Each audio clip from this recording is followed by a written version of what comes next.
much for inviting me today on the Majesty 100 Terrace for my second visit. Your second visit indeed. Exactly, it was my second visit in 2 weeks. I'm thrilled to be back, actually, at the Monaco Yacht Show.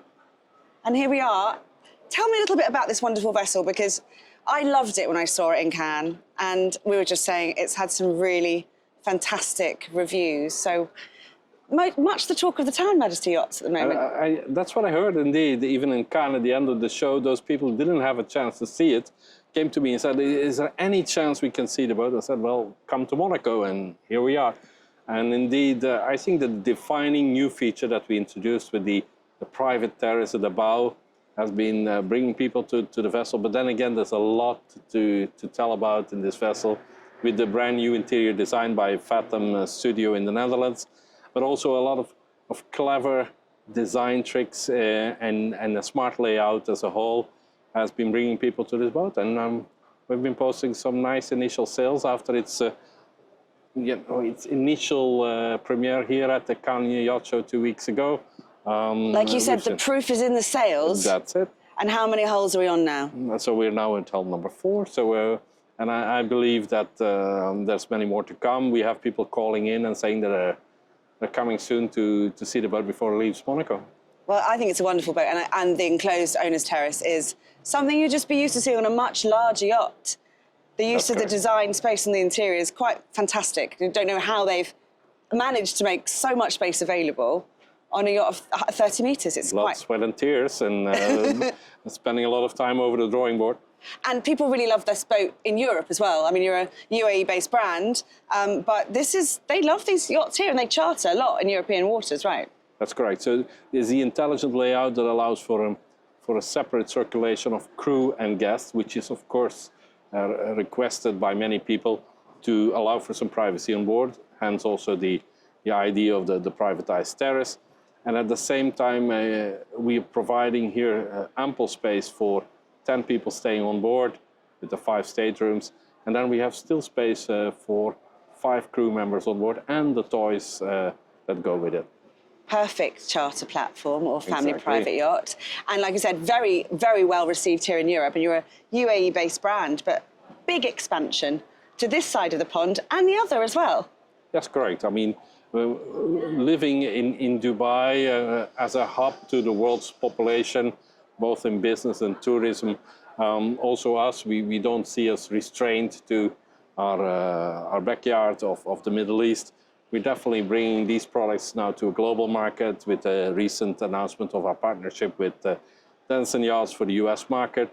We're making inroads in the US as well, and of course looking east at the Far East market, where they're increasingly boating and yachting out there as well, and they have beautiful yachting grounds to head into.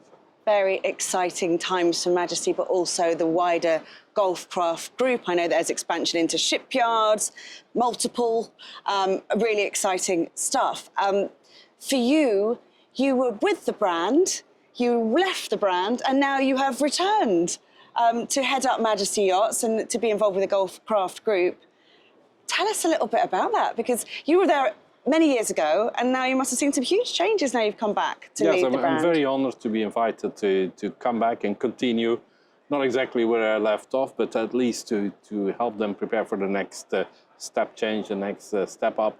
And while it is the same sheet and the same company that I'm coming back to, it is a completely different task. So initially, we spend our efforts and our time in building up the expertise that is required to put a yacht like this together. We built shipyards at a time. Today we're building brands. We're also building on the distribution network to bring these products to a global audience. So it's a different task, and it's almost like the seeds we planted all those years ago are now ready to be harvested and bring them to a global market. That must be very satisfying on a professional level for you, to see that all happen and come to fruition. Yes. And a brand that's been a 43-year-old brand now. Yes. Yes. So 43 years young. 43 years young, and I like that. I'm going to keep that for myself, actually. But also, that's quite a legacy that's beginning, and you know, really the beginning of UAE super yacht building, large yacht building. That's where we're at now. How do you feel it's changing in terms of positioning of the Middle East?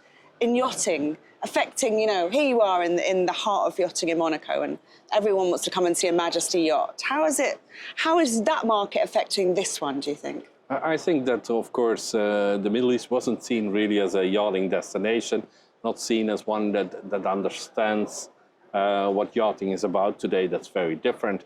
The coastline that the UAE didn't have, they built. The destinations that didn't have, they built in the meantime. So it's become a yachting destination on its own, and it's giving you winter destination for yacht owners that have their yachts in the Mediterranean. Second to that is the fact that when we started building yachts and boats in the desert and bringing them to Europe, it was a little bit of a story against all odds. It was curiosity, but we're far from being a curiosity today.